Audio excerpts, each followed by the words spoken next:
அனைவருக்கும் வணக்கம். நான் தமிழரசன் பேசுகிறேன். இன்றைக்கி நம்ம இந்த வீடியோவில் எதை பற்றி பார்க்க போகிறோன்னா, புத்தாண்டு ராசி பலன்கள், தமிழ் புத்தாண்டு ராசி பலன்கள் 2026 விருச்சிகம் காலச்சக்கரத்துக்கு 8ஆம் ராசியான விருச்சிக ராசி நேயர்களுக்கு இந்த வருடம் எப்படி இருக்குன்னு நம்ம பார்க்க போகிறோம். விருச்சிக ராசி, உங்கள் ராசிக்கு பாருங்கள், இப்போ 4ஆம் இடத்துல, உங்கள் ராசிக்கு 4ஆம் இடத்துல கும்ப ராசியில் ராகு இருக்கார். 5ஆம் இடத்துல பூர்வ புண்ணியஸ்தானத்தில் சனி மீன ராசியில் இருக்கார். உங்கள் ராசிக்கு 8ஆம் இடத்துல அஷ்டமஸ்தானத்தில் குரு மிதுன ராசியில் இருக்காங்க. உங்கள் ராசிக்கு 10ஆம் இடத்துல தொழில் ஸ்தானத்தில் கேது பார்த்திங்கன்னா சிம்ம ராசியில் சஞ்சரிச்சுருக்காங்க. இதுதான் இந்த வருட கிரகங்களுக்கு உண்டான அந்த அமைப்பு. அந்த இடத்துல தான் அந்தந்த இடத்துல தான் அந்த கிரகங்கள் இருக்குது.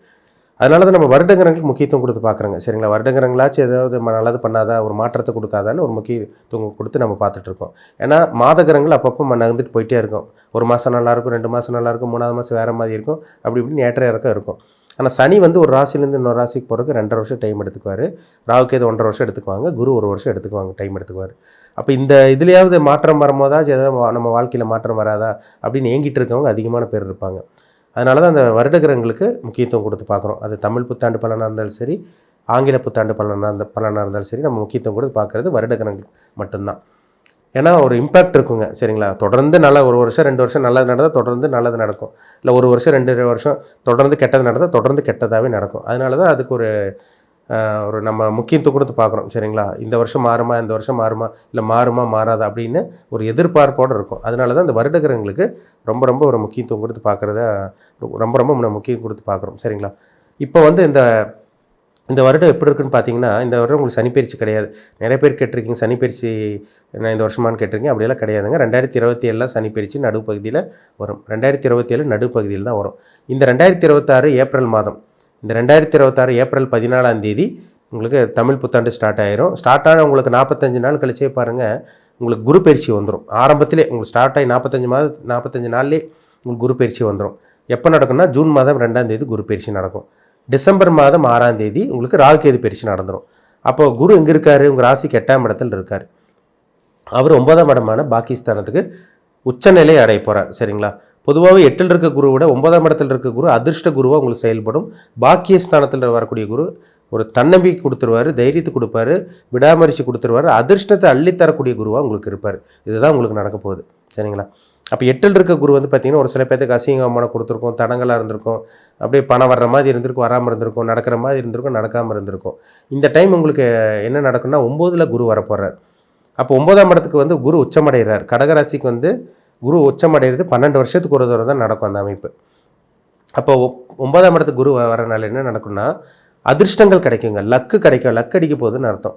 எங்கள் வாழ்க்கையில் லக்கு கிடைக்குமாங்க சார், நாங்கள் கொடுத்து வச்சவங்கள அதிர்ஷ்டமே இல்லாத மாதிரி தான் தெரியுது, எந்த ஒரு நல்ல விஷயம் நடக்க மாட்டேங்குது, வாழ்க்கை தோல்வியாக போயிட்டுருக்கு, அடுத்தவங்களாம் நல்லா இருக்காங்க, ஒன்றுமே இல்லாமல் இருக்கவங்களாம் முன்னேறிட்டு போகிறாங்க, திறமை இருக்கிறவங்க எங்களால் பிழைக்க முடியலன்னு சொல்லிட்டு இருக்க நிறைய விருச்சிக ராசிக்காரங்க இருக்காங்க. இந்த டைம் பாருங்கள், 9ல் குரு வரனால அதிர்ஷ்டம் நிறைந்த குருவாக உங்களுக்கு மாற போகிறார். அப்போ 9ல் குரு என்ன நடக்கும், அப்பாவோட பூர்வீகத்து கைக்கு வரும், அதிர்ஷ்டம் கிடைக்கும், தூர பிரயாணம் சக்ஸஸ் ஆகும், தெய்வ அனுகிரகம் கிடைக்கும், உங்களுக்கு லாங் ட்ராவல் போகலாம், வெளிநாடு போகலாம், வெளிமாநிலம் போகலாம், படிக்கக்கூடிய மாணவர்கள் சிறப்பாக படிக்க போகிறீங்க, திருமணம் கைக்கூடி வரப்போகுது, புத்திர பாக்கியம் கிடைக்க போகுது, நல்ல வேலை கிடைக்க போகுது, நல்ல தொழில் அமைப்போகுது, இந்த மாதிரி சொல்லிகிட்டே போகலாம். 9ல் குரு வந்துட்டாலே அதிர்ஷ்டம் தாங்க. இது எல்லாமே அதிர்ஷ்டம் தான். அதிர்ஷ்டம்னு என்ன, ஒரு மனுஷனுக்கு என்னென்ன தேவையோ அத்தனையும் கிடைக்கிறதா அதிர்ஷ்டம்.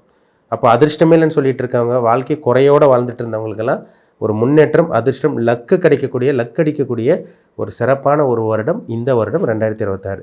உங்களுக்கு ஜூன் மாதத்துலேருந்து பாருங்கள் நிறைய மாற்றம் உங்களுக்கு வாழ்க்கையில் கிடைக்க போகுது. ஏன்னா ராசி குரு பார்த்துருவார், உங்கள் மேலே ஒரு ஒளி பட போகுது. சரிங்களா, ஏன்னா பொதுவாகவே விருச்சிக ராசிக்காரங்க கொஞ்சம் குழப்பத்தில் இருப்பீங்க.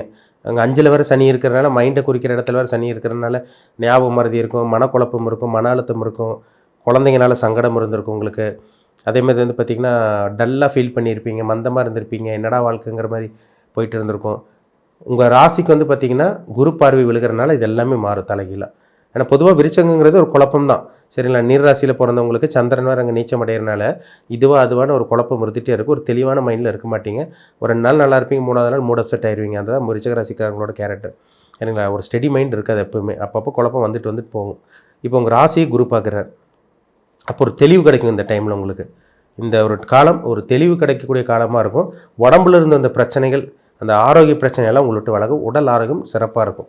அந்த தைராய்டு பிரச்சனை, அந்த பிபி பிரச்சனை, சுகர் பிரச்சனைலாம் இருந்தது பார்த்தீங்களா, ஹாஸ்பிட்டல் செலவு, மருத்துவ செலவெல்லாம் பண்ணிகிட்டு இருந்தீங்க பார்த்தீங்களா, அதெல்லாமே கொஞ்சம் கொஞ்சமாக க்யூர் ஆக போகுது. சரிங்களா? உங்கள் மேலே ஒரு வெளிச்சம் பட்டுச்சுனாலே இருட்டுக்குள்ளே இருக்க நீங்கள் வெளிச்சத்துக்கு வர போகிறீங்கன்னு அர்த்தம், தெளிவாக சிந்திக்க போகிறீங்கன்னு அர்த்தம். இது கண்டிப்பாக இந்த வருஷம் உங்களுக்கு இருக்கும். சரிங்களா? ஏன்னா 12 வருஷத்துக்கு நடக்கக்கூடிய ஒரு அமைப்பு தான் இந்த இது 9ல் குரு வர்றது உங்கள் ராசிக்கு. இது சிறப்பான ஒரு டைமாக உங்களுக்கு இருக்கும். சரிங்களா? 2ஆம் அதிபதி உச்சமாகிறார், 5ஆம் அதிபதி அங்கே உச்சமாகிறார். அப்போ புத்திர பாக்கியம் இல்லாமல் இருக்கவங்களுக்கு குழந்தை பாக்கியம் இந்த டைம் கிடைக்கும். குலதெய்வ அனுகிரகம் கிடைக்கும், தெய்வ அனுகிரகம் கிடைச்சிருங்க. ஏன்னா ராசி பார்க்குற குரு தெய்வ அனுகிரகத்தை கொடுத்துருவார். குலதெய்வ கோயிலுக்கு போக முடியாமல் இருக்கவங்களுக்கு குலதெய்வ கோயிலுக்கு போக முடியும். குலதெய்வ கோயில் குலதெய்வம்னா என்னன்னு தெரியாதவங்களுக்கு குலதெய்வம் யாருன்னு தெரிய வரும். உங்களுக்கு தெய்வ அனுகிரகம் கிடைக்கும், புத்திர பாக்கியம் கிடைக்கும். குழந்தை பாக்கியத்துக்காக வெயிட் பண்ணுறவங்களுக்கு குழந்தை பாக்கியம் கிடைக்கும். குழந்தைகளோட ஹெல்த்தில் ஏதாவது பிரச்சனை இருந்தால் அது கொஞ்சம் கொஞ்சமாக ரெடி ஆகும். பூர்வீக சொத்து பெண்டிங்காக இருந்தவங்களுக்கு பூர்வீக சொத்து கைக்கு வருது. வேலை இல்லாமல் இருக்கவங்களுக்கு இந்த டைம் வேலை கிடைக்கிறது. அதேமாதிரி வந்து பார்த்திங்கன்னா ப்ரொமோஷன் கிடைக்கிறது. இது எல்லாமே உங்களுக்கு அதிர்ஷ்டம் தான், எல்லாமே கைக்கூடி வரப்போது, பயன்படுத்திக்கிங்க. அதேமாதிரி வருமானம் வருங்க. சரிங்களா? பணமே இல்லைன்னு சொல்லிட்டு இருக்கவங்க, எப்போ தான் வாழ்க்கை மாறும்னு சொல்லிட்டு இருக்கவங்களுக்கு வருமானம் வரக்கூடிய, பணம் வரக்கூடிய, பணத்தை சம்பாதிக்கக்கூடிய ஒரு நல்ல ஒரு சிறப்பான நேரம் இந்த 2026 ஜூனுக்கு அப்புறம். சரிங்களா? ஏன்னா 2ஆம் அதிபதி உச்சமாச்சுனாலே வருமானம் உச்சமடைஞ்சிருச்சுன்னு அர்த்தம். அப்போ வந்து பணத்தை சம்பாதிக்கக்கூடிய போகிறீங்க, பணத்தை சம்பாதிக்கக்கூடிய டைம் வந்துருச்சுன்னு அர்த்தம். யார் மூலமாக அது ஏதோ ஒரு உதவி கிடைச்சிரும், ஏதோ ஒரு ரூட்டு கிடைக்க போகுதுங்க உங்களுக்கு, ஏதோ ஒரு வழி காமிச்சிரும். இந்த குரு வந்து உங்களுக்கு வழி காமிச்சிட்டு போயிட்டே இருப்பார். கவலையப்படாதீங்க, ஒரு சிறப்பான டைம் உங்களுக்கு. அதுவும் முயற்சி ஸ்தானத்தையும் குரு பார்க்குறாரு, 3ஆம் இடத்தையும். அப்போ தன்னம்பிக்கை, விடாமுயற்சி, தைரியம், வீரியம் எல்லாம் உங்களுக்கு சிறப்பாக செயல்படும் இந்த டைம். அதனால் பயப்படவே வேண்டாம். இதெல்லாம் ஒரு நல்ல ஒரு டைம் உங்களுக்கு. கம்யூனிகேஷன் நல்லாயிருக்கும் உங்களுக்கு, கலைத்துறையில் இருக்கவங்களுக்கு நல்லாயிருக்கும், விவசாயம் பண்ணிகிட்டு இருக்கவங்களுக்கு நல்லாயிருக்கும் இந்த டைமு. அதேமாதிரி வந்து பார்த்திங்கன்னா